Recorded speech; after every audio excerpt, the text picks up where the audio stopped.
You boys look like a weird heavy metal band. Yes, we are a band. Really? Yeah. So what do you play? Symphonic, post-apocalyptic, reindeer-grinding, Christ-abusing, extreme war, pagan, Fennoscandic metal. Right. Really interesting.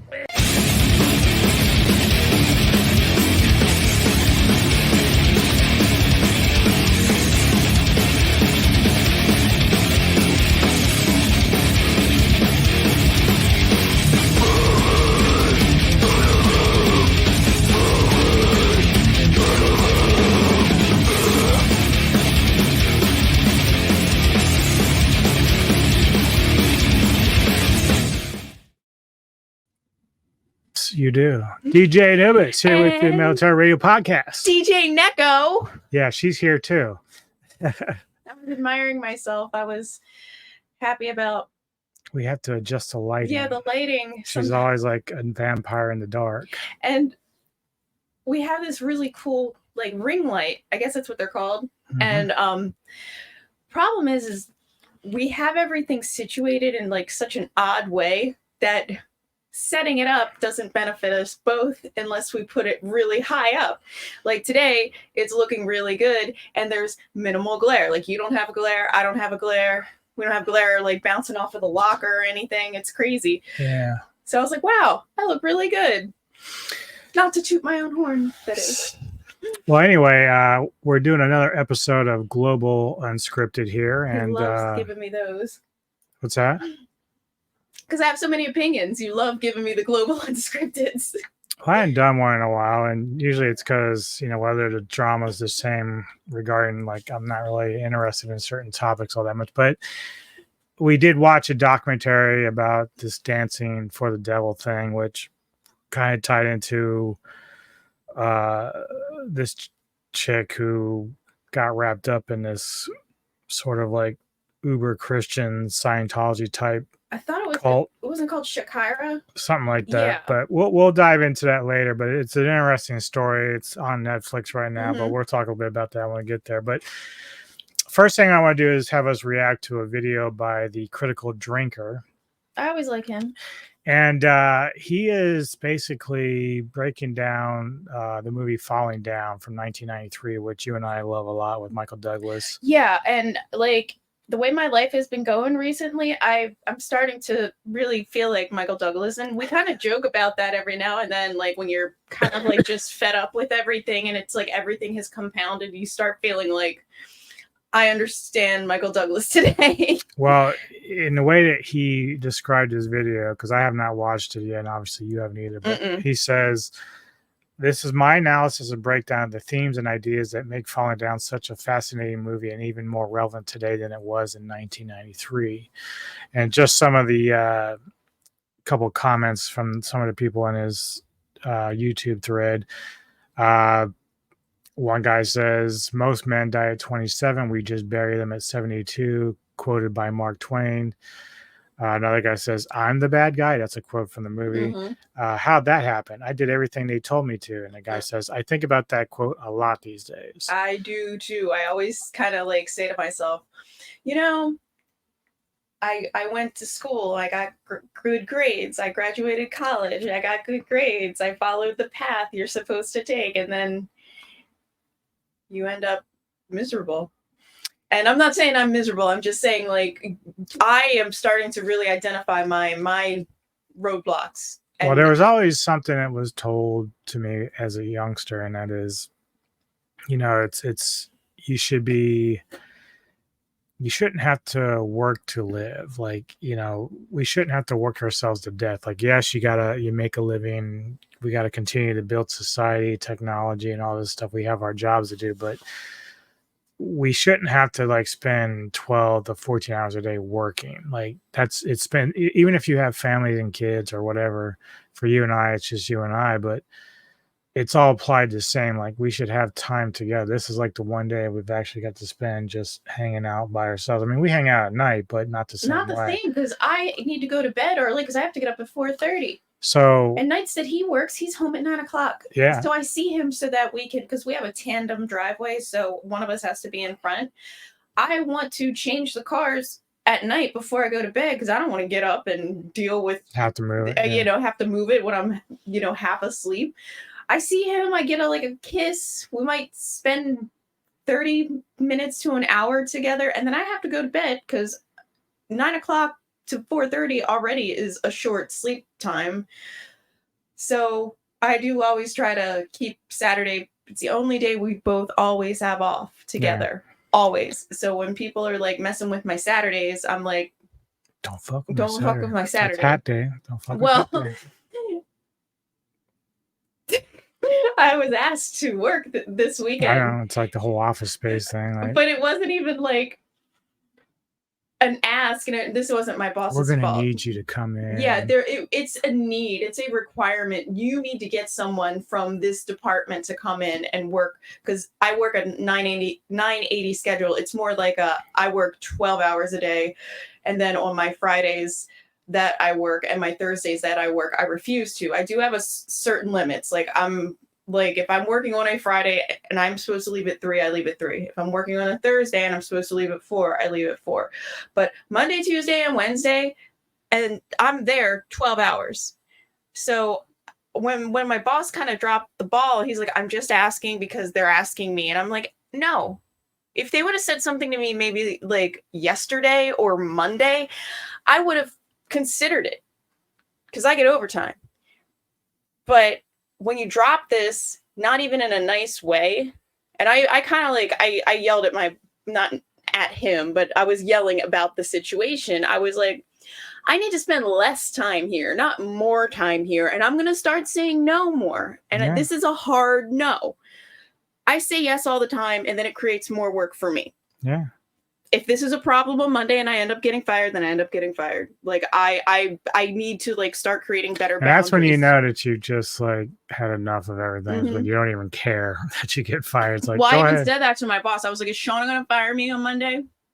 Then let her. Because you can't give somebody 3 hours notice and tell them they have to work all weekend to do a proposal, which isn't even part of your job description. Yeah. The last comment that was in there that I wanted to point out was one of my favorite scenes from the movie, of course. And the guy says, that scene of Foster in a fast food restaurant comparing the real life burger to the advertisement was probably the greatest criticism towards mass media commercialism I've ever seen. True. But they've let's even gone into like, there are jobs where they're not even shooting real food. They're shooting like plastic or foamy or whatever. And they're taking pictures of it and making it, puffing it up. And then you get your sad little flat burger and you're like, how does this look like that? Yep. And it's everything that people can relate to. I think I'm just, we had a good, this was a good weekend. Like we're starting to make some future plans, and we're starting to actually like act on them. We had some meetings with people about selling our house. We're going to be doing, so I feel like we're having a good, it's so easy though to feel like Michael Douglas's character in Falling Down, and it just compounds on you and compounds on you. And I think that's one thing that somebody said about when Douglas says, I'm the bad guy. Like there's this confusion on Douglas's face because he truly did everything the right way. It's just that his life was falling apart around him. Couldn't see his kid. You know, he missed his wife.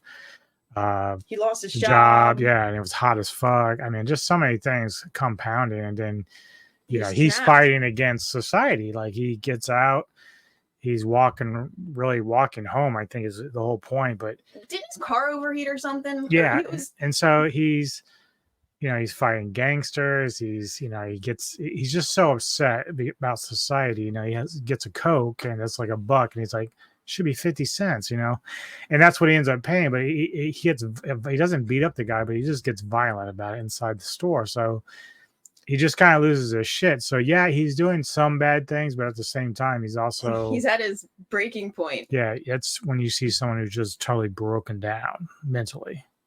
We often talk these days about movies that have aged badly, whether because of changing technology, fashions, attitudes, or because the zeitgeist they captured so perfectly at the time no longer exists. But there's another class of movies that have actually become more potent, more poignant, more meaningful and relevant as the years have passed, and one of those movies is Falling Down, an absolutely excellent thriller from 1993 directed by Joel Schumacher, and one of my all-time personal favourites. The film tells the story of Bill Foster, a working class man caught in traffic in the middle of an LA heatwave who finally snaps under the pressure and flees the scene. What follows is an epic, poignant and often violent journey across the City of Angels as Bill tries to make his way home in time for his daughter's birthday. And along the way, the film delivers some of the most scathingly brutal critiques of modern American culture, consumerism, wealth inequality, social breakdown, and societal indifference that you're ever likely to see. It's a film that I tried in my own clumsy way to review several years ago, and while I had a good stab at explaining why I found it so impactful at the time, there's a lot more I wanted to say about the deeper meanings and themes that the film addresses so well, and maybe even a few misconceptions that I'd like to tackle. And so, here we are, staring. So that part right there, he's like, what was wrong yesterday? This road was fine, and today there's something wrong with it. Well, we're just here to fix it. Yes, but what is wrong with it? The road was fine yesterday. Yeah. Oh God, I maybe just because I'm in a bad place with my working conditions, I totally get, like, that's why I'm trying so hard to foster my relationships around in my outside life, because I need to not let my work create a monster out of me. Right. Mm-hmm. Down the barrel of the closest I'm ever likely to get to a video essay. You might be bored to tears by this one, or you might just find it helpful and informative. I'm not really sure, to be honest, but I'm gonna give it a try anyway. So grab your whammy burger and let's get started. Part 1, The American Dream. To understand where this film and its main character are coming from, you need to understand the nature of the American dream and how it became the foundation of traditional American culture, basically symbolizing everything the country aspires to and represents. Only then can you see how Go back to that. traditional American culture basically What are you looking at? Space. Yeah, it was Not overly populated space. Well, cities are overly populated now. That's what I'm saying. And a lot of times it ends up happening. We see it around here. Like, families get here and then they just never leave.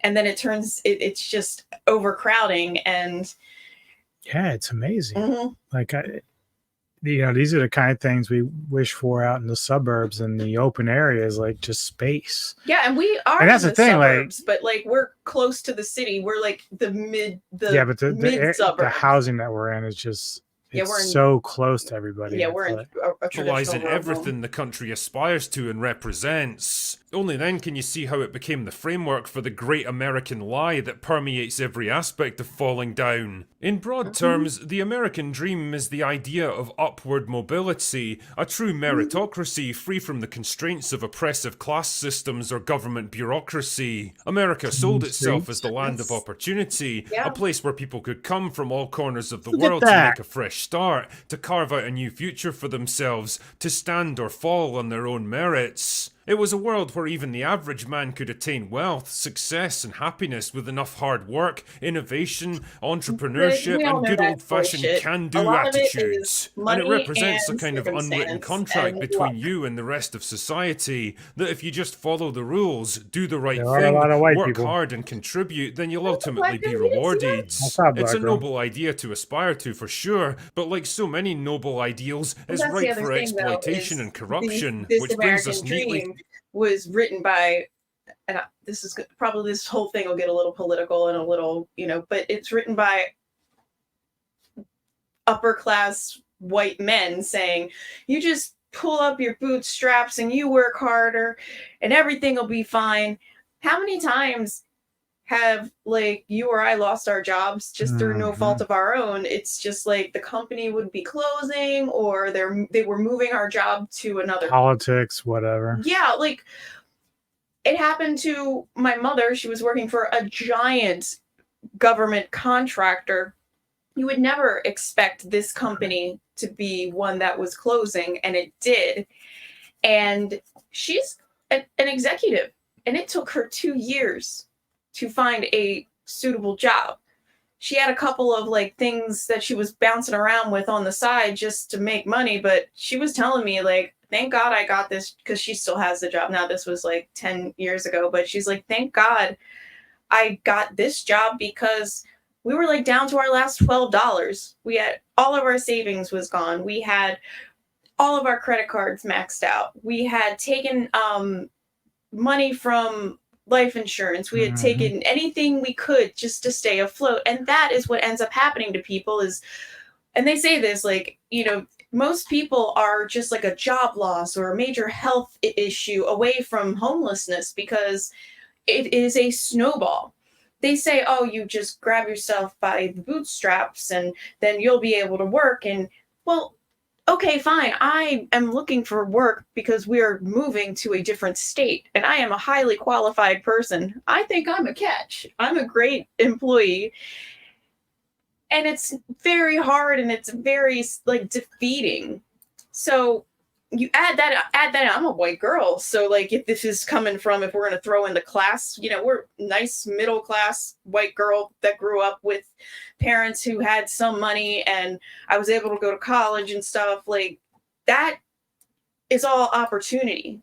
Do you think some of these people who are like poor have any kind of opportunity to like pull themselves up by the bootstraps when they're working 2 jobs for minimum wage? Like the guy, they're right. The American dream isn't really like, it's just like some cliche thing, because now people are starting to realize it, especially I have to say these young Gen Zers are like, I work my hours and that is what I work. Fuck y'all.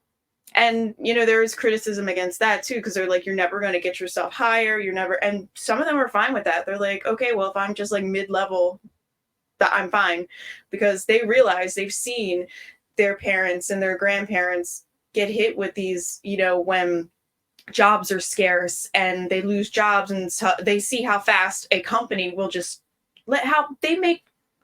My company 2 months ago just snapped their fingers and 1,500 people, and I have a huge company that I work for, 1,500 people, and there's going to be another 500 by the end of this year.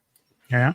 So to the world of falling down. Part 2, A Hot Day. The movie introduces us to our main character, Bill, who's stuck in heavy traffic because roadworks are holding everything up. And in fact, the idea of pointless and unnecessary roadworks holding up people's lives becomes a running theme throughout this movie, and it's great to see Bill's different reactions as he progresses. Anyway, at first glance, Bill seems to embody the essence of the American dream. A typical white-collar worker with a shirt and tie, a simple practical haircut and glasses. The kind of solid, dependable, middle-class guy you can imagine working some cushy office job in a small town in America, driving home each night to his family in a nice suburban house with a picket fence. What you find instead is that the American dream has become a nightmare. Bill's driving some shitty old car that barely even runs, the aircon's out, a fly is constantly annoying him, and he's surrounded by the sweltering heat and pollution of the dystopian LA hellscape. Everyone else around him is angry, frustrated, and miserable because ultimately they're all in the same situation as him. All of them are toiling through heat and noise to work all day in jobs they hate just to make enough money to get through the month so that the whole thing can start over again. All of them have been sold the same lie, and these lies become a running theme throughout the movie, from the lowly convenience store owner who jacks up his prices to squeeze more money out of his customers, to the fast food chain advertising wasn't that him plump, when he was delicious like, burgers only to that was serve the up 50 cheap, cent. shitty food instead. The homeless man pretending to be a military vet to con sympathy money out of passers-by, to the construction workers doing unnecessary road repairs just to justify their budgets. All of them are symptoms of a broken system, a broken society that encourages greed, selfishness, and waste, and all in the name of money. Everyone in this film is out for themselves. Nobody cares about doing the right thing or helping others or contributing to a grander ideal. The American dream corrupted and distorted into a dystopian, uncaring nightmare world that only Bill seems able to see. Take the scene in the fast food joint, for example, where Bill tries to plead his case to the terrified customers at gunpoint. You get the sense that he's really trying to make them understand where he's coming from, to help them see just how much they're being conned and fucked over by a giant corporation that could probably probably make way better food for them, but chooses instead to advertise a complete lie and deliver the bare minimum to maximize their profits. Bare And it's interesting minimum. when he says this that everyone else just stares back at him like dumb, mindless cattle, and the only person in the whole restaurant who responds to his plea is a little kid, someone who hasn't been completely absorbed by the system yet. Or later in the movie, when Bill stumbles into a rich neighborhood while fleeing from the police, cutting his hand on a barbed wire fence and angrily lashing out at the family who live there. What he discovers instead is that they're actually just caretakers, and the house is instead owned by a rich plastic surgeon. The man at the very top of this pyramid makes his fortune by turning people into something that they're not. In short, he's a man who sells lies for a living. And the thing is, Bill himself isn't above these lies either, which brings me on to That's part true. 3, the briefcase. Bill's briefcase becomes a pretty important item for him as a character. It's the only possession that he chooses to take with him when he abandons his car, and it's something that he's willing to risk his life to protect when a pair of gang members try to rob him. But why? It contains nothing of value, as we eventually find out when he gives it away, so why does he fight so hard to keep it? Why not just It's identity. I think you're right. It's like he's trying to keep his usual routine. Because they said he got fired like weeks ago or months ago. Yeah, So like a he long just time kept going ago. through the motions. hand it over? Well, I guess there's two conclusions you can draw from this. One is that it's a simple matter of principle for Bill. He's not willing to just roll over and give away something he worked hard to attain just because two assholes decide they can take it from him. He's still pumped up and angry after his encounter at the convenience store, and probably in no mood to be pushed around by anyone or anything. It's a fair enough assessment, but I think the more interesting answer is what the briefcase represents to Bill as a person. A briefcase is something carried almost exclusively by working men, professionals who work in skilled jobs, men that are intelligent and productive and actively contribute to society, men And that he's are not feeling like economically that. viable. This is how Bill desperately wants to see himself despite everything he's going through, even though we eventually find out that it's no longer the case and hasn't been for quite some time. Bill's actually been unemployed for months now, but he still goes through the motions of driving to work each day, wearing his office clothes, carrying his briefcase, trying to maintain the facade that he's still part of the machine, that he's a functioning part of society,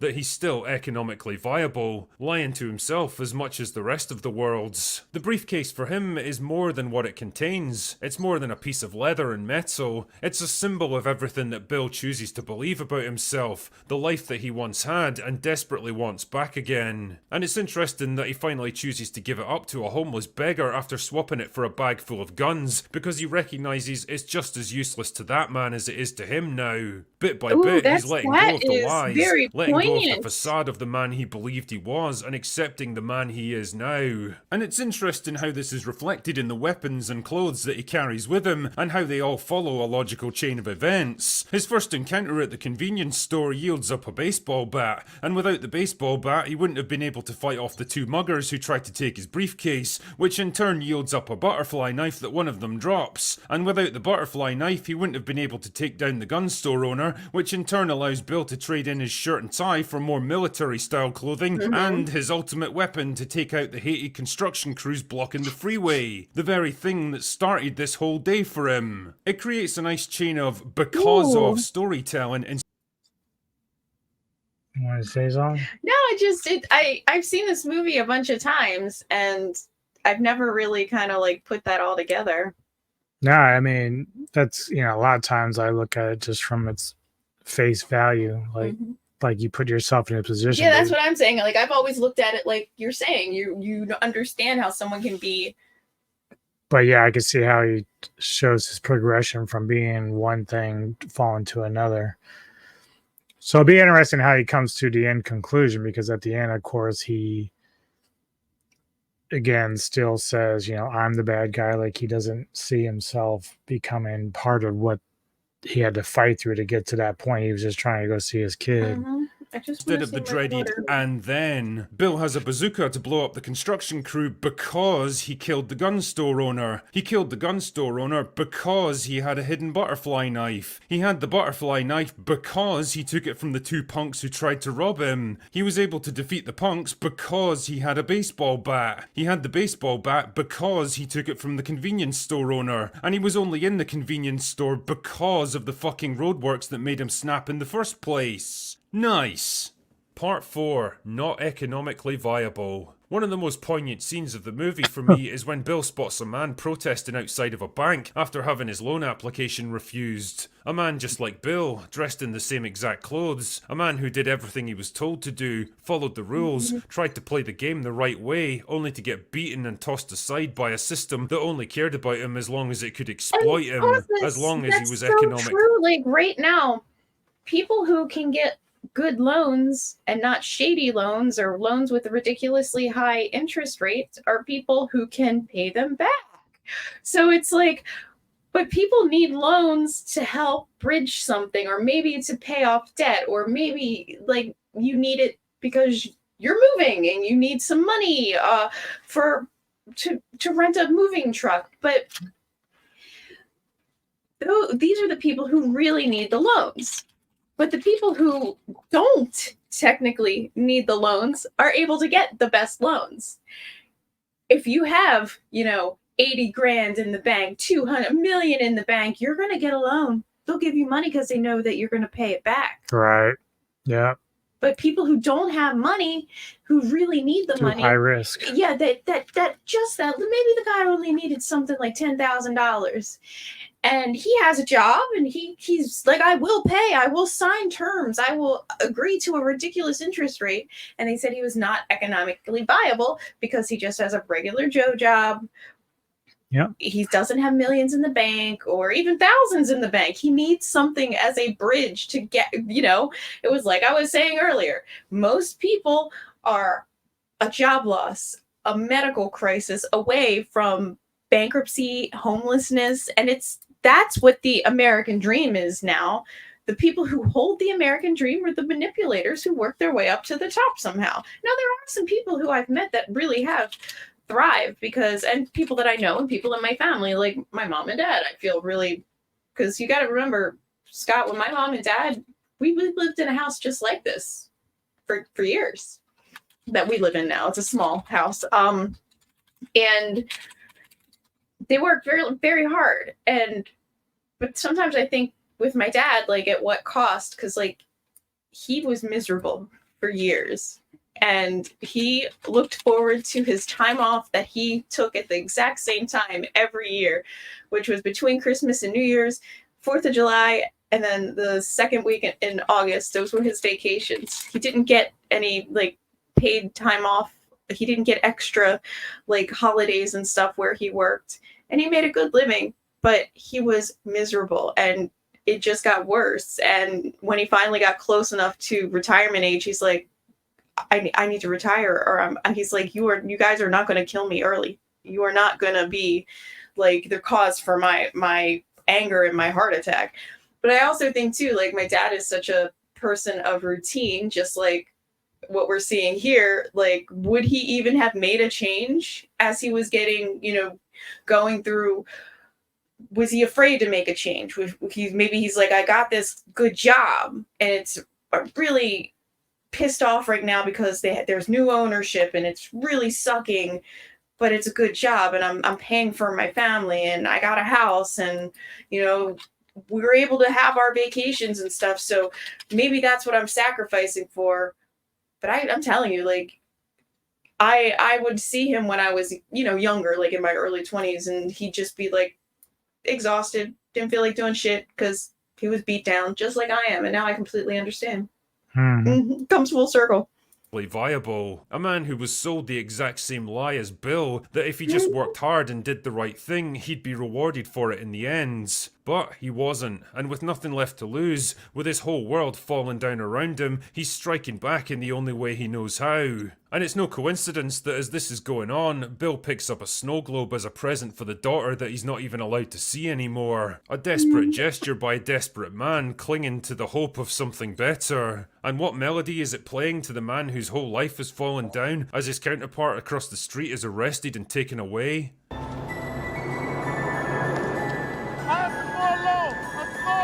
Jesus Christ, remember when movies had this level of thought and complexity put into them? I know, right? Part 5, Prendergast. Bill's nemesis in this movie, and in many ways the flip side to his character, is Detective Prendergast with the LAPD, an aging cop on his last day before taking early retirement and heading to Arizona with his wife. An affable, soft-spoken man who avoids conflict, who took a desk job rather than walk the streets. Everyone sees him as kind of a pussy. He's disrespected by his co-workers, bossed around by his domineering wife, and even his captain makes no attempt to hide his disgust for the man. But as it turns out, he's the only one to connect Bill's various random crimes, and pretty soon he's hot on the man's trail. And it's interesting because the closer he gets to his target, the more Prendergast seems to come alive again, because he's finally back doing the thing that he's actually passionate about. Because the reality is that just like everyone else, Prendergast has been living a lie. Not only has he been lying to everyone around him, but he's actually been lying to himself. He took a desk job not because he was a coward, but to placate his unstable wife who couldn't handle him being in danger. He took early retirement and agreed to move to the middle of nowhere because it was what she wanted. He tried to convince himself that he wanted it too, but the more the film progresses, the more honest he actually becomes, until he finally admits that he did all of it just for her. I mean, I'm assuming he did it out of guilt because he once convinced his wife to have a child against her better judgment, a child that subsequently died and which he seems to blame himself for. And this next bit is entirely guesswork on my part, but I always wondered if the film was hinting that maybe, just maybe, his wife might have been responsible for the death. Because Prendergast makes a point of saying that he always knew she wasn't cut out for motherhood and that she did it entirely for him. He also remarks that it was strange his daughter supposedly died from infant death syndrome despite being 2 years old and apparently strong and healthy. Like I say, it's just a theory and the film doesn't confirm it one way or another, but it does give you something to think about. Part 6. We talk about that a lot. Maybe the mother accidentally did something. And we've how many times have we seen that this guy is great. Like, I do like the Critical Drinker. We hear so many stories about how mothers snap. I get it, because we again, close quarters. This wall is a shared wall right here, and there is a baby who is 2, by the way, is that same age, cries and cries and cries. Maybe, you know, a lot of it's SIDS, they call it, sudden infant death syndrome. There's a lot of thoughts that we used to, like, put certain things in cribs. Like, they used to have these bumpers, and the thought was, oh, if the baby rolls over and hits the crib, it'll be softer. You're not supposed to put, like, blankets in with babies anymore. You're supposed to swaddle them. Like, so it's really interesting. All right, go ahead. Bill is everyone. Excuse me. Bill is everyone. You know, it's interesting how the discourse around this movie and its protagonist has changed over the years. The general perception of Bill at the time was that he was basically always a villain deep down, and the movie is all about gradually exposing him for who he really is, stripping away the lies that he tells about himself to show the violent, controlling man beneath. And the main thing they use to cite this are the revelations about Bill's past that gradually come out. That he's divorced, that his wife took out a restraining order against him, and that even his own mother is kind of afraid of him. A home movie showing a frustrated Bill arguing with his wife is further proof that the idyllic life he wants to get back never really existed, and that the man must be living in some kind of delusion. I'll be honest though, I don't fully agree with that assessment. I think what you're actually seeing in that video is a marriage on the brink of collapse. 2 people who no longer love or even like each other, trying and failing to put on the facade of happiness for the sake of their daughter, telling yet another lie in the hope they can make it come true somehow. Later in the movie, his ex-wife specifically mentions that Bill was never violent or aggressive towards her in any way, and that she was personally against the restraining order because she felt it was an unfair punishment that would do more harm than good. The judge said we should make an example of him. So he can't come within 100 feet of us. Well, that sounds fair. So basically Bill got screwed over by an uncaring system that saw him as just But that's the another thing that gets me. Like, couldn't she refuse that? I don't know. I don't know. Like, it's weird that we a gotta judge. think back. This is 93. Well, I mean, I don't even know how that could all be fiction, but I'm just saying, like, logically. Nowadays, Usually no. it's the. Nowadays, if you have, like, because apparently at the time he was still working and stuff, and she was saying they did it to like stick it to him, probably because they are trying to get more child support for her. You know what I mean? So nowadays, though, especially if you have like two working parents and there is no sign of abuse, like she said, there was no sign of abuse. You're not gonna parental rights, like for fathers and for mothers, it seems like is becoming a little bit more fair, because it always used to be 100%. They believed the mother got full custody all the time. The father always had to pay child support. And now when people are starting to see like, okay, shared custody is warranted because you have two parents who both care, and it's not just the mother's responsibility, it's the father, and the father wants to see the kid too, so shared custody. I think back then a lot of it was like, especially where we live, the state of Maryland, like 90% of the time is on the side of the mother, and we've seen it many times. But I think that's just kind of what it was, is they were, and it was unfair to him because he loved his daughter, and he saw that video. He loves his daughter, but maybe she could have said no, but maybe she did it because. Yeah, it's just something that popped in my head because like the way she's talking is like, well, the judge wanted to set example. Well, if the judge is saying this and you know he's not violent, but you know that you can't be together, but it's like another catalyst for his downfall. Oh yeah, like just you take away his ability to see his kid, because you wonder how much if he even just got to share his life with the kid, even by visiting, might have changed his whole outlook on everything. I agree. I really agree. Dealt with instead of an actual human being with a life, thoughts, and feelings. And it doesn't take much imagination to infer that losing access to his daughter, coupled with the shame of a restraining order, put Bill on a downward spiral that ultimately unraveled his entire life. It's just another example of Bill doing what he was told to do, following the rules and putting his faith in a justice system that he was assured was fair and balanced. But just like everything else, it turned out to be a fucking lie, and the people that it hurts most are the dumb saps naive enough to trust it. It almost makes you wonder how many other people have been screwed over and had their lives ruined because some judge decided to make an example out of them. It's worth noting as well that Bill very much clings to the idea of being a good man, a decent citizen who isn't so much. So he just made a good point. Like, how many times have you seen some other innocent sap's life been made an example of? We saw the black guy carrying the protest sign, but like think just how many times we've been watching those Innocence Project documentaries where they're like, okay, we gotta get this guy is so adamant, and he's been, or girl, that they're innocent.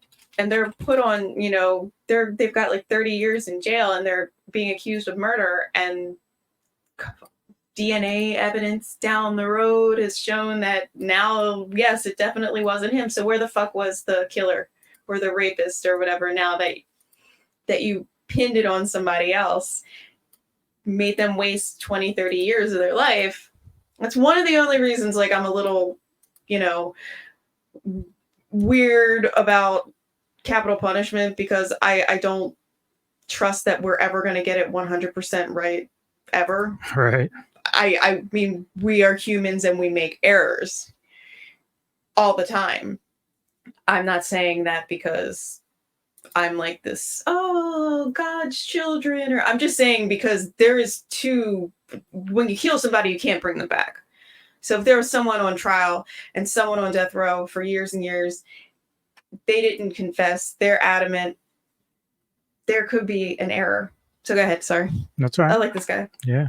Breaking the law as standing up for what he believes is right, pushing back against criminals who try to rob and even murder him, greedy corporations screwing over their consumers, unscrupulous businessmen hiking up their prices, and corrupt local governments making life miserable for their own citizens just to justify their own existence. He has a moral code that he abides by. He doesn't harm innocent people, and he reacts with anger when a convenience store owner mistakes him for a robber. He sees that as a complete insult because in his mind, mind, he's not a criminal. He's just doing what he thinks is right. Another thing he clings to is the notion of being a proud American, a patriot, like he's appealing to some old-fashioned sense of shared national pride that nobody else around him seems to feel anymore. When a racist gun store owner mistakes his random crime spree for racially motivated attacks and assumes that they're like-minded individuals, Bill's reaction is one of pure disgust, again invoking the notion that he's American and this other guy is something very different. When he's cornered at the climax of the movie, he explains with a kind of weary pride that he used to work for the defense industry, helping to protect America, a noble profession that he believes should be rewarded, another lie that he was sold. On the other hand, a more modern interpretation of Bill from the big-brained individuals of today could best be summed up as, boo-hoo, straight white man is angry at the world because he doesn't have all of the privilege now. Pass me the world's smallest violin. Again, this is a flawed analysis because it misses the fundamental point that Bill is more than just the sum of his demographic parts. He's more than just the actor playing him. He represents every person who ever fell down and couldn't get back up again. Every person. It was a butt, Modern and it said Sir interpretation of Bill Mix-a-Lot from on the it. big-brained I never caught that in individuals the of today movies. could best be summed And up that's about as, when it came out. boo-hoo, straight white man is angry at the world because he doesn't have all of the privilege now. Pass me the world's smallest violin. Again, this is a flawed analysis because it misses the fundamental point that Bill is more than just the sum of his demographic parts. He's more than just the actor playing him. He represents every person who ever fell down and couldn't get back up again. Every person who followed the rules and did what everyone expected and got punished for it. Who did everything right and still got screwed over by a system that was stacked against them. Who spent their entire life striving for something better only to discover that they were not economically viable. Every person who bought into the great American dream only to be handed the great American lie. And I say this because I want to come back to the point I made at the beginning of this little essay, why this film is even more relevant today than it was in 1993. Well, I'll tell you why. In a world where the gap between rich and poor has never been wider, where kids are pushed into expensive colleges to get useless degrees that leave them with debts they can never hope to repay, where people are making six-figure salaries but can barely afford the rent, where the very idea of owning a home is a crazy pipe dream belonging to previous generations, where people are more angry, more isolated, more medicated, more exploited, and more overwhelmed than at any time in human history, where young people are quietly giving up on a society that blatantly doesn't care about them anymore, this movie is more relevant than it ever fucking was. That is what Bill represents. He's everyone, because everyone has the potential to end up just like him. All it really takes is one bad day. Anyway, that's all I've got for today. Go away now. There you go. That movie hits. Yes, it does. And it is very relevant today, you know. I mean, there are times you got to think, like, just like the critical drinker just said, it takes one bad day. Like, one bad day. Yeah, it's just, you know, again, you know, you work your ass off and, you know, sometimes, and it doesn't matter what color you are, it doesn't matter what race, gender, whatever, that kind of stuff can happen to anybody, you know. And that's why that movie is so great, because it, you know, it's one of those movies where you're supposed to go in thinking that, oh, this is the bad guy, but you really don't come out thinking that. Like, yeah, you did some bad things, but you understand where he's coming from. You understand why he broke and what he was facing. People will easily say, well, he could have overcame that. No, you can't. Not always. Not always. Again, things snowball. Yeah. You get a divorce. Now you have a restraining order. You lose your job. You're living with your mother. You pretend to continue to work so you at least feel like you have some sense of normalcy. You follow your same patterns and drive in the same shitty heat that drives you crazy in your little shitty car. And you're kind of like nowhere at this point. And you're not getting any further than you would have been. But on top of it all, you have no job. You have no wife. You have... Oh my God, it's like that Talking Heads song.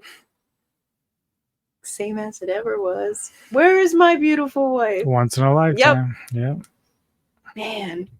All right. Now we're going to get even more depressed. Yeah, I don't know if it's depressed.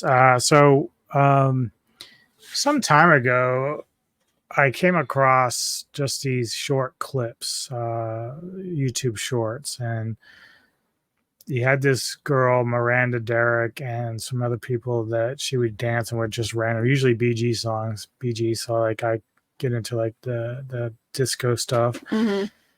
and I didn't think much of it at the time. I was like, okay, well, they're really good at dancing. Like, I'm really impressed. I'll show some clips soon, but sometime later, you start reading up about them. Like, just there were other YouTube videos, and it's like talking about how she hasn't talked to her family.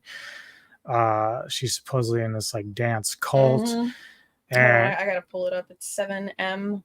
Yeah, 7M is the company that she dances for, and there's a documentary on Netflix right now called Dancing for the Devil, and it actually addresses this. And apparently there's been this like back and forth between her family and her and the rest of the people that work for 7M, including the guy that is the pastor or preacher. He's religious, of course.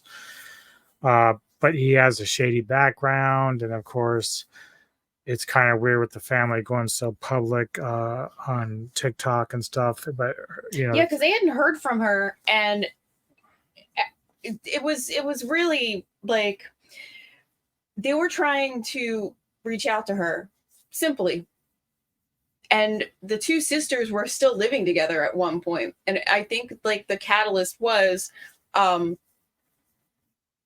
which one was it? Melanie or Miranda that was in the cult? Miranda. Okay. Yeah. So the grandmother passed away. Yeah. And they were flying home back to Detroit. And Miranda's like, I can't go. I got COVID. So I can't fly. And that was back during COVID where you had to have. Was it the grandmother or father that passed? The grandmother. Okay.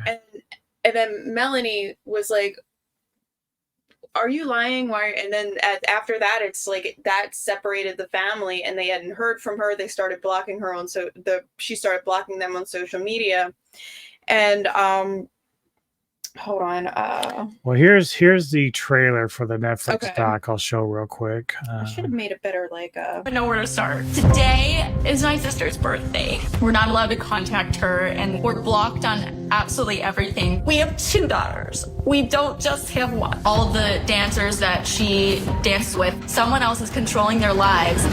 I don't want to say I was in a cult. How did I let myself get sucked into something like that? Miranda and I knew that we always wanted dance to be a part of our lives. California and dancing, it was their big dream. Men and women travel to LA with their big dream of being on stage and just get wrapped up in a lot of things that aren't fair for them. 7M, an entertainment company founded by Robert Shin, who's also the pastor of LA-based Shekinah Church. This is a church, but they're also a management company. I just felt a little funny about that. When he found the dancers, he saw all this an opportunity to be like a world famous social media talent manager. Social media, it was new. Like, man, I can do this and get money from my art. I want to do this. He would always share whenever someone would get a deal. All this money, it's all going to Robert. It started out fairly innocuous, but the control slowly grew. I could be in an unsafe environment. This is a cult. They would say, like, cut off your family because you need to work on yourself. You have to die to your family in order to save them. As a man of God, I wasn't thinking that he would ever do anything wrong to me or someone. When you raise somebody and all of a sudden to see a shell of your daughter, I don't know who this person is. There were these sleuth accounts popping up. Former members were saying people suffered in his church for decades. I felt so betrayed. It was awful. I want Robert to never be able to do this ever again. Whatever you sow, you're gonna reap. That's what he teaches, right?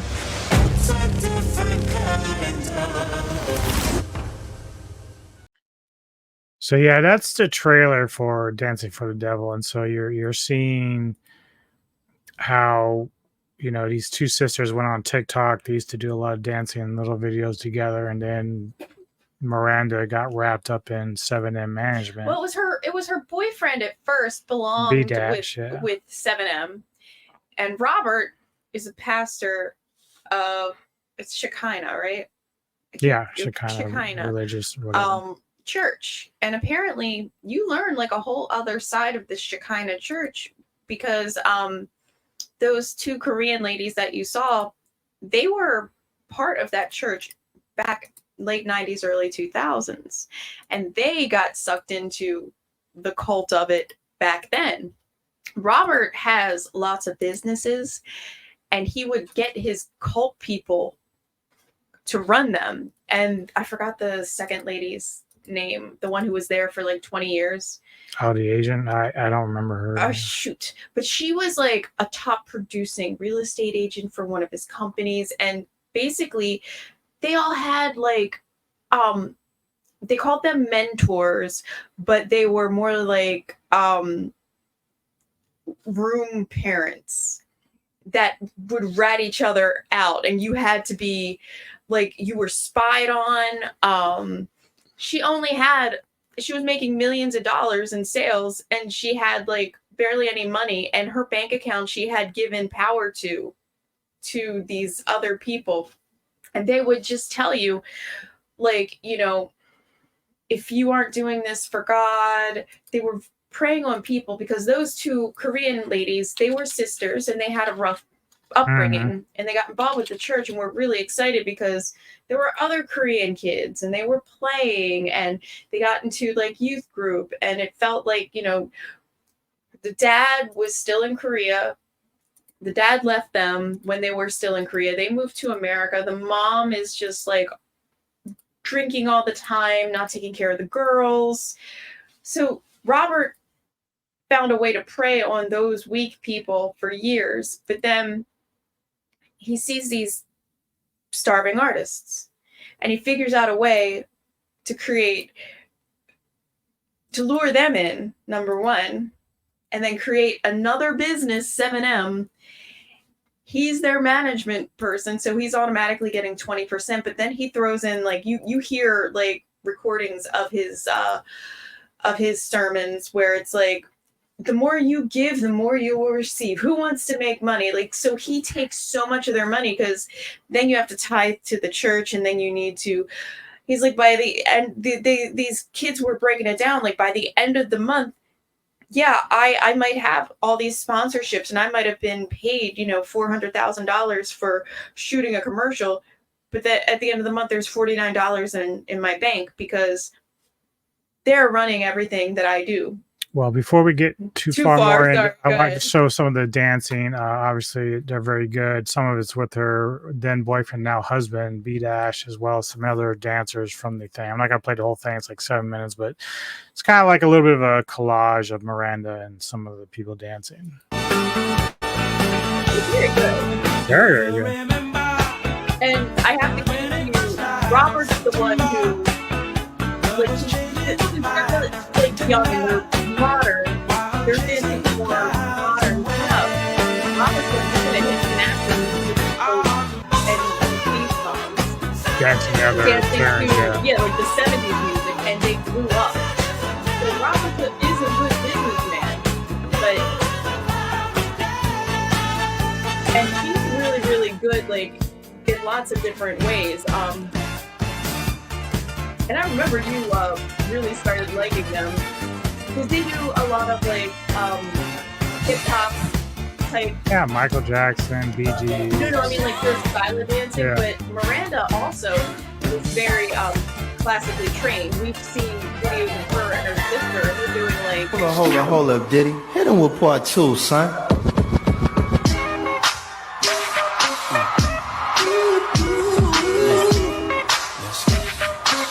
Someone to truly understand how to treat others. You made me believe again. If you happy, then be with him. Go ahead, mama.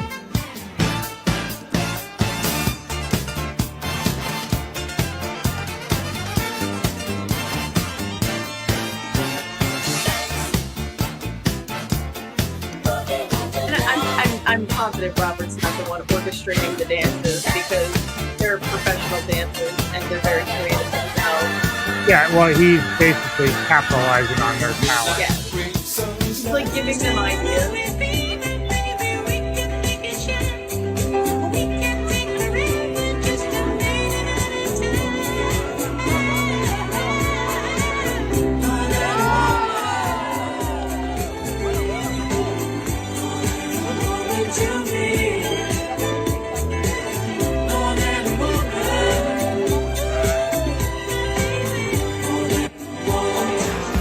Don't you know I'm still standing better than I ever did? Looking like a true survivor, feeling like a little kid. And I'm still standing after all this time, picking up the pieces of my life without you on my mind. I'm still standing.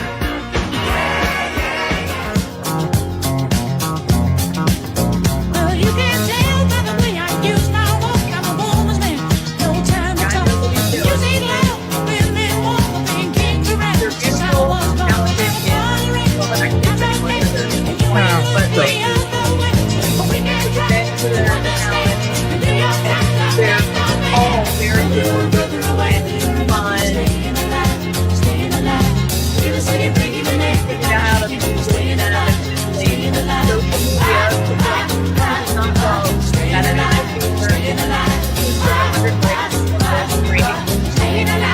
Well, and that's the thing, like, you know, that's how That's how you found them. Yeah, I saw like they were dancing the Saturday Night Fever or one of the other Bee Gees tunes, and I was like, okay, because I like those tunes. And I've seen them just because dance. Like, Yeah, I'll find like dance stuff on my Instagram or something. I'm and like, that's the thing, like that's what they were saying is that Robert went and searched out TikTok finding talent. Like these kids all had the talent; they were already doing this stuff, but they didn't have the exposure that Robert could give them.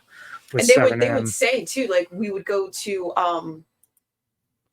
auditions, Mhm. and they're like, "What's your socials? How's your following?" Because before they would even put them in a commercial or put them They have on a big show, following, yeah. you need to have a following, and that's happened. It's sad that like so. Shows like The Voice and all you think are like not, these people are just off the street. They're not usually, because there was a guy that I was working with, his wife, she got into The Voice. Like she was a finalist for it, but she had to either choose between their wedding day that they've already planned and paid for, or go be on The Voice, and she chose to have her wedding day. But they do that to you. They want to know your social following.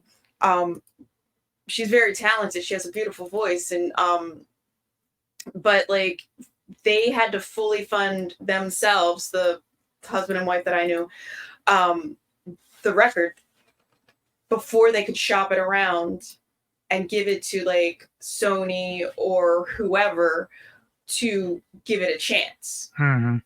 They had to produce it themselves, and then they shopped it around, and somebody took a chance on them to like polish it up and distribute it. But same thing happened to them. All these companies are like, what are your socials? What is your following? What does it look like? Because you might have a great voice, you might be beautiful, it's all these things. This woman, she worked for Columbia, voice teacher for, you know, so she has beautiful voice, beautiful, she has lots of students that she teaches. Doesn't matter, you need to be popular too. And that's what this guy Robert did to these kids, and they were getting what they wanted. They were getting the accolades, they were getting it was a lot of commercials, I know that, and then they were getting sponsorships for, and they just had to, they said they would work all day. And I forgot about this, the other crazy thing, they never actually owned anything. Yeah. Because they were living in a place that he provided. He provided for them. They didn't buy their own things. The cars they didn't own, nothing. So they pay them all. They get the money, you know, it goes into their bank account, but Robert has his management fee, and then his tithing fee, and then this fee, and then that fee. But it's all provided. You're being provided for, and they lived in these big, gorgeous houses. But what was really interesting when you start getting into the Shekinah people, they would, same thing. Like he had multiple homes that the other cult people were in, and they moved you around a lot. So like, depending on what you were doing for whatever of his businesses, you got moved around a lot. Now, right now, the hot business is the TikTok dancers. So they have like the big fancy homes, and they said when we first got there, the people who escaped, you know, they did give a lot of information. They were saying like it was the dream. We all would work together. We'd have somebody who was helping us edit. Everything would get posted. We'd dance, and we were getting the exposure. And then Robert would insert a few things like, "Oh, why don't you try this? Oh, why don't?" And then like when they started doing it to the classic rock and the classic disco and stuff, like it really blew them up because you're hitting a whole different demographic of not just like these young kids listening to like the newer hip hop and rap, because that's what they dance to mostly. Now you've got people like us who are old, and we're like, oh yeah, Elton John, you know. Thoughts? Yeah, I'm just trying to pull up a thing here. So Okay, go ahead. So Netflix Dancing for the Devil introduced the world to Robert Shin and his 7M TikTok cult. Here are the biggest creators with links to the pastor. Okay. And now here's the other thing about before I dive into this is, you know, Netflix, we Neko and I kind of learned a little lesson with Netflix and like, so how to make a murderer. Like there were some things that were left out. Yeah. And so that shows you how we even go back to Falling Down, like the mass media thing where you have to be careful with what documentaries are still movies, you know. And they are. And the thing is, they can be misleading. It's propaganda. Mm-hmm. And so, you know, Candace Owens went through and found out some other things that we're not told during How to Make a Murderer that you didn't know about our subject matter. So going into Dancing for the Devil, one thing we do know is they didn't talk to Robert Shin or Miranda or anyone else. Like for whatever reason, whether they turned it down or they said that they declined to be part of the and so and that's the thing that makes you wonder about their legitimacy or their honesty. And so that obviously raises questions about Shin and the whole like cult and everything else. But then you have Miranda come out and saying, well, the documentary doesn't tell you everything that's going on. Well, you had your opportunity to speak to them and you didn't. So, you know, again, like you can't claim that they're lying to you when you're not taking the opportunity to clear your name. But the reality is we still have to take it as say, okay, we have one side of it. We don't have both. And the other thing that's interesting is like when they were speaking to the authorities, like about what's happening with Robert Shin, being in a cult is not a crime, and being a cult leader is not a crime until they actually commit a crime. Which he has some supposed allegations about rape and stuff like that. Yeah. And but it's really hard when you're trying to come forward that, you know, they were so brainwashed, it took them so long to come forward that, you know, the timelines are going to be like his word against her word. But the more people, they did get a few people more to come forward. But the authorities were like, the financial thing is what you need to prove. You need to prove him mishandling money and doing things with your money that don't have your name tied to it. Because they would give them checks and tell them just to sign these checks. And then Robert would be the one who's handling. And that's what the older Korean sister, I can't remember her name. I feel bad because she had a really tough time there. And she was raped and she was sexually assaulted. And she was also forced to work and never really saw a dime of her money. But she knew, follow the money. She knew, and she knew where to go because she had been there for so long and kind of been in one of the bigger businesses, and she handled the checks and things. And that's what's really going to bring down Robert, because technically having a cult is not a crime. You know, he's not really holding anybody against their will. He is making it difficult to leave, but he's not like forcing them to stay. So it's just... All right, read it. I know you're pulling something up. Well, yeah, I was just gonna some of the people because there were some dancers that were there or left that were in the documentary that did speak out against Shen and company. One being Aubrey Fisher, who was on camera, as well as Kylie Douglas, who I think we saw in the dancing video with Miranda there. So there are a couple, and of course, the two Asian girls, sisters, that, and interesting enough for them is that they still have issues with each other because the one sister left and was trying to get the other one to come with her, but the other one did not want to at the time. But over the past 20 years, she was left there. She kind of felt abandoned, I guess. But, you know, that you can take whatever side you want on that. But the reality is that girl's broken. Like, she's just broken. And so it's hard for her to talk with her sister about her feelings and how she feels because of all the damage and everything else that Shin did. And so she's currently still trying to get justice through the legal system against Shin for what they filed the dancers did, a few of the old Shakira, whatever it's called, church people have filed. And I think that's what is kind of keeping her moving forward. And she did go visit her dad. That was at the end of the last episode. She's like, don't you think if maybe you were a better father, none of this would have happened to us? You're here. You never came to the United States. But that's, and that, you know, left us. But and I kind of see some of that, but then at the same time, look at Miranda and Melanie. Like, they had a pretty good family, and the father was there, the mother was there. So, like, it's nothing's ever guaranteed that, you know, whether or not the father would have stayed with those girls if they would have not gone anyway. Like, teens get rebellious and they want to go do things, and that's sort of what Miranda alludes to a lot of times. Like, she's rebellion, but it's like, at what cost? Like, you know, because Melanie, she was invited to dinner one time, and she said she got like one whiff of it and was like, I am not interested. I don't want Robert. Yeah, she got early signs. She's like, you know, she was supposed to take a friend to the airport, and then they were asking her, well, can you cancel Robert that is and come calling you to come.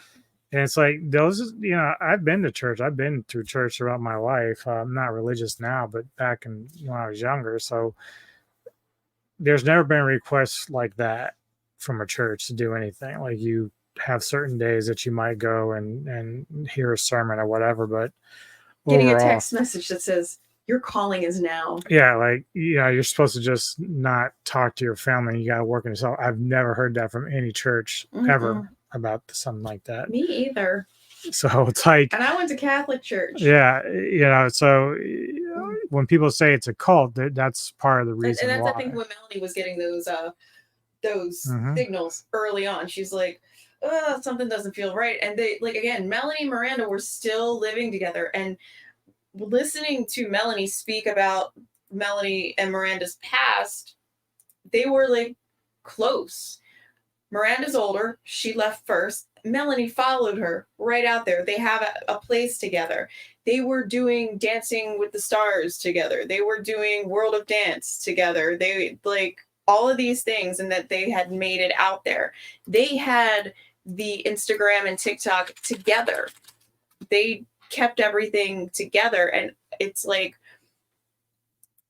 she meets B-Dash, and B-Dash is part of Robert's group, and, you know, but Kylie was the one who really, like, she seemed to spend, she was the one who was dancing to I'm Still Standing with Miranda.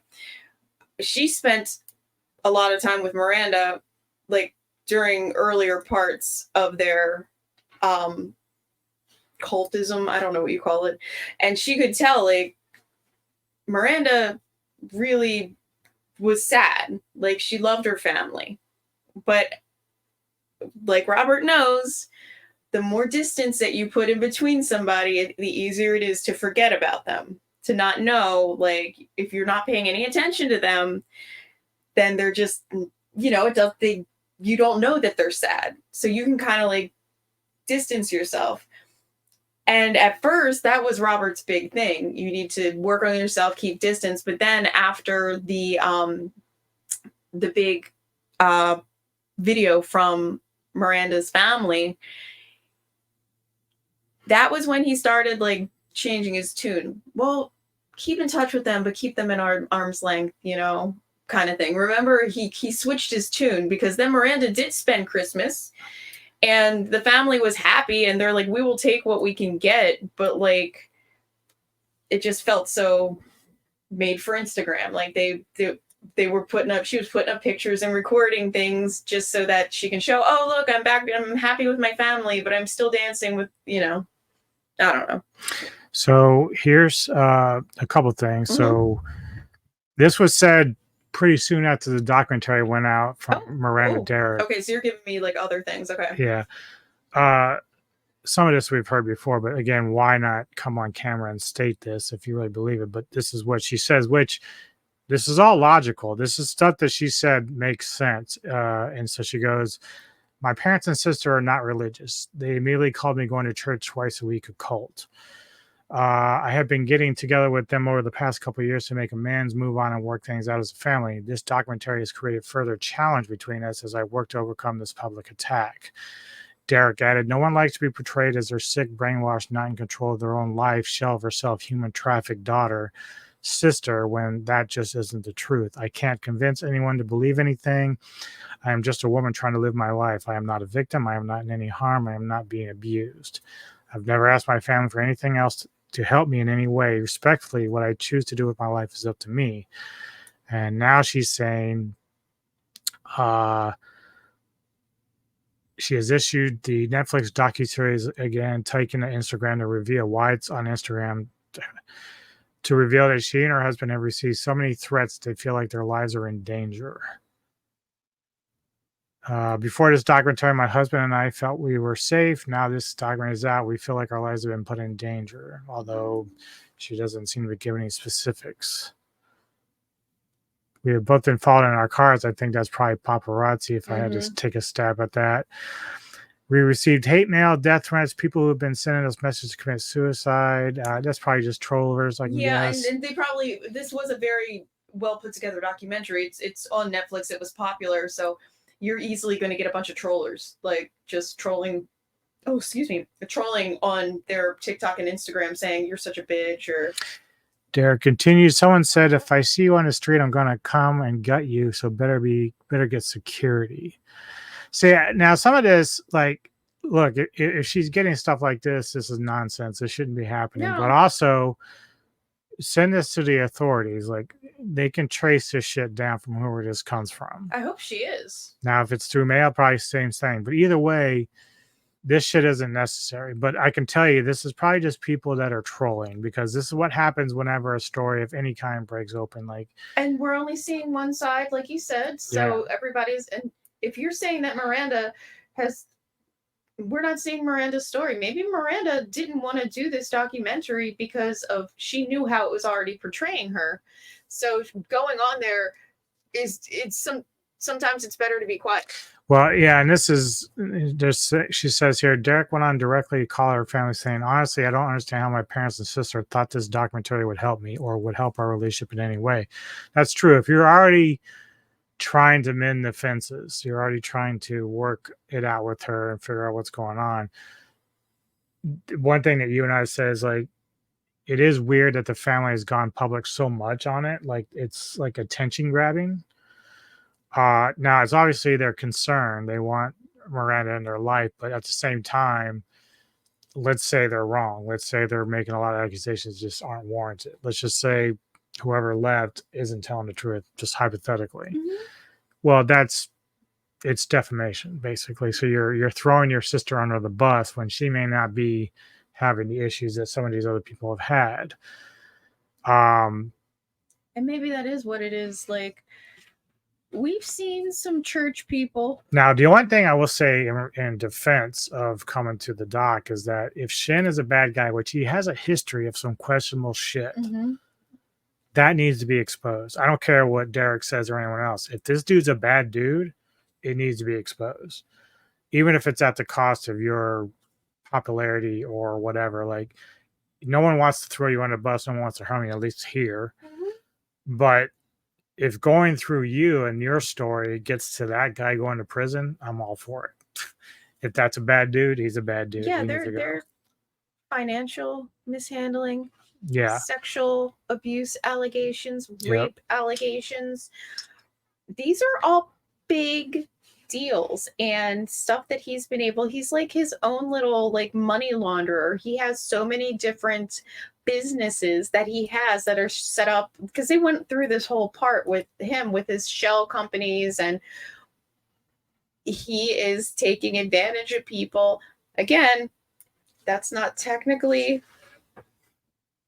illegal, especially if somebody is willing to sign a check and just hand it to somebody and tell them to do, because they were brainwashing somebody. Again, is not illegal. They've said like because they were trying to get Miranda and they were talking to people and they're like, being in a cult is not illegal. Someone who's over the age of 18 who's being trafficked or held they're adults, so they have to make the choice to come home, but you have to be the person to say, I'm keeping all communication open in case they do want to. Yeah, so some of the comments on the article is exactly what we've been talking about. So no. one person says, if you watch the documentary, the church Miranda seems to be a part of is not forthcoming with information. If she is a victim, she is also being persuaded somehow. It's not all about Miranda. This is true. Mm-hmm. That is clear from the documentary. Another one says, I want to chime in real quick. It just made me think Scientology. Yep. The rich people, the popular people, they have no problem with Scientology because they'll pay whatever dues they're supposed to, but they're rich and they're popular and they're part of Scientology. They're not the people like who are working on, there's a Scientology ship. I just want to let you know.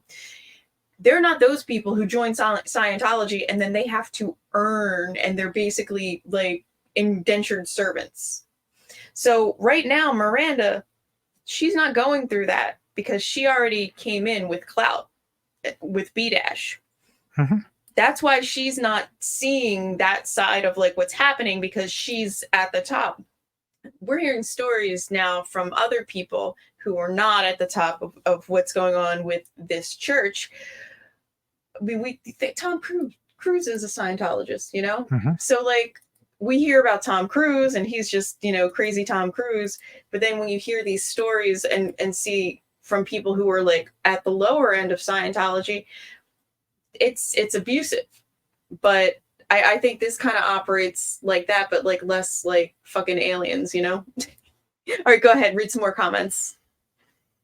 That was it for that one. Your mom said that I think you were hacked. I received a friend request, but By me? By me. Uh-oh. I don't know if you were hacked as much as somebody stealing your Yeah, that hacked her. I don't think anyone's hacked me. Uh-oh. Friend request. Let me see if I have a friend request from you. From me? I don't know. It could be somebody who's doing the Well, the only account that I have is this one. Okay. All right, maybe we should wrap this up and then figure out your it could be somebody impersonating you. No, I know.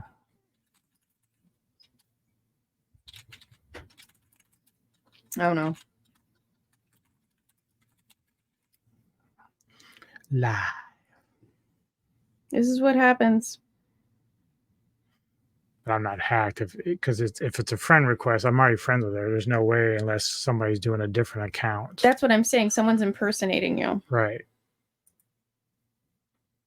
She's my mom. She says you've been hacked because I don't think you're hacked. But I just told her if it's not this, like I replied, if it's not this account, it's not me. It's and fake. tell her to report it. Yeah. I don't have any friend requests. Yeah.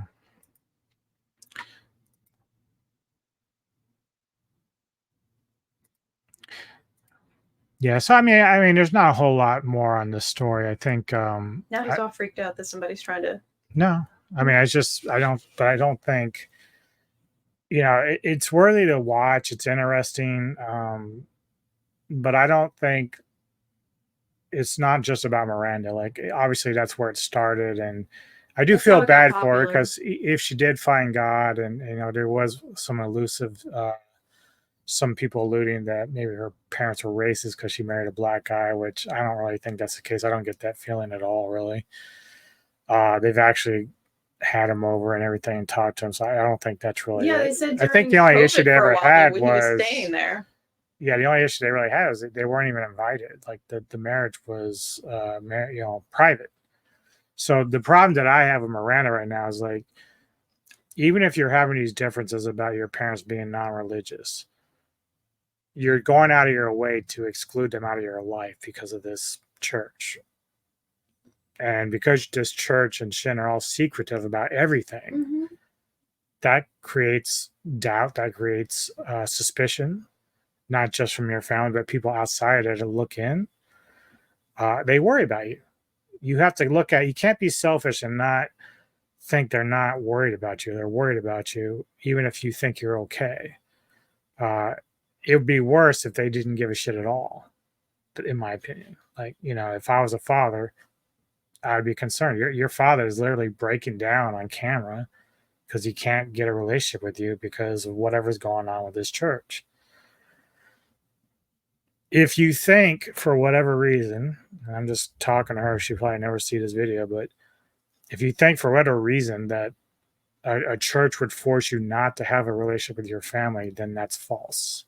I'm not a Christian. I'm not religious, but I know enough about it to know that that's not how they carry themselves as Christians and religious people.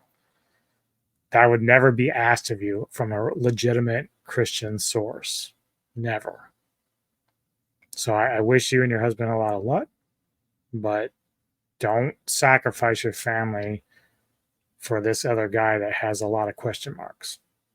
And I'll leave it at that.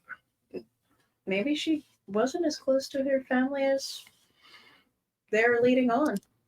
Well, I mean, unless there's shit that no one's talking about, if there's abuse or something else, Maybe she just wanted to get the fuck out. She was tired of like the cookie cutter, whatever lifestyle. I don't know. These are all just things that I've just kind of thought about. Well, I mean, some people have said, she's complaining about being in the spotlight and all this, but it's like, you sought it out. This whole company's about being in the spotlight. You danced in front of people all the time. Yeah. So there's pros and cons that come with that career. Like, athletes deal with it, musicians, actors, they all deal with this. Like, it's just, you get the bad and the good, unfortunately. And, it sucks that you get the bad, but, that's just part of the territory here. And now that you have this, unfortunate, look at Tom Cruise, man. The dude, despite being a great actor and doing a lot of good stuff in his life, he gets hate for the Scientology, which there's questions there. There's reasons for that. It's broken up his marriages. There's shit there that people are concerned about.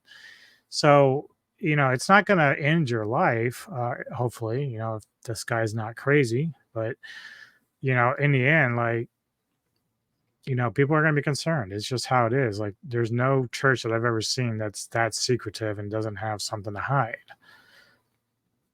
I don't know. Any final thoughts from you? I don't know. I believe every religion is a cult. So it's hard for me to even I have never felt a calling, like I'm sure Miranda felt when she decided to become religious. And I feel religion has done so much more bad than good. So when I do meet people who are extremely religious, I get red flags, but I don't push them away. Like, I have family members and people that I know who are religious that I consider good people. So I don't think that they're doing anything wrong, but I have seen so-called religious people do terrible things. Well, over and that's over again. different though. Like, so I don't have a problem with people who want faith. Like, I always support people that want to be Christians. I just don't have it. I have zero faith. But I have my own issues with religion in general, just growing up and everything else. So that's why I'm not religious. But I respect people that want that, but just don't use it to try to judge me or try to dictate and to don't me. use it. Don't weaponize your religion. And that's what Right. I've seen so much with religion just over history is it turns into weaponizing religion. Look at as far back as the Crusades. You're going to fucking die because I'm right and you're wrong. Look at what's happened in Palestine right now. I'm right, you're wrong. That's all it is I'm right. Everybody's fighting. I'm right. No, this really is our area because it's the God's chosen people are supposed to be here. Well, we've been fucking here for, millions of years. So that's what this is. They're like, no, God told us this is our area, so you guys have to just shut the fuck up. Yeah. Anyway. All right. Well, that's going to do it for this episode of Global Unscripted. Yes. Please hit the like button, subscribe to the channel if you enjoy the content, and not sure what we got coming up. I have to start working on some of the few things that we're going to be doing going forward, trailer reaction and so forth. But do thank you all for the support. It's massively appreciative, and Neko appreciates it as well. And we'll see you next time here on the Metal Town Radio Podcast. Peace. Peace. Before you die.